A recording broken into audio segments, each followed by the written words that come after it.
Painit ang bawat hapon at gabi sa ating Afternoon Prime at Jimmy Prime. Why are you here? Gusto ko lang siguro na safe kayo ni Lily. What makes you think that we're in danger? Tsaka, anong Nakakapasong banggaan. One-on-one cheer dance ang mangyayari today. Wannabes versus the squad. Sino gusto mauna? Tama na ginawa sa akin ng Basuran. Kumpiyansa na po ako ulit sa sarili ko.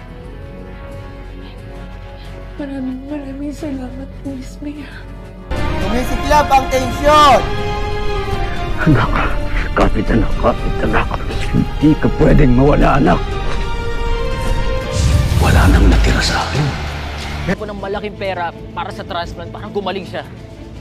Naintindihan namin ginagawa mo. Para sa kapatid mo, kay Lady.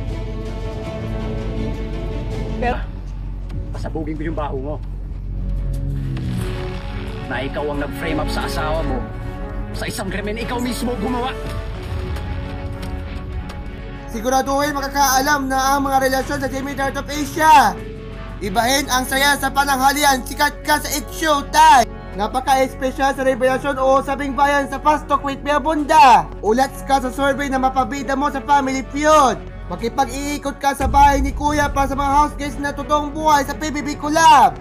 Hinirang bilang bagong hepe ng PNP si Police Major General Nicolas Torre III na nanguna sa pag-aresto kina dating Pangulong Rodrigo Duterte at Pastor Apollo Kibuloy. Isang kaso ng monkeypox o mpox na itala sa Iloilo City ayon sa kanilang City Health Office. Mas maliyab at matindi, walang katulad ang ating Jimmy Afternoon Prime at GMA Prime.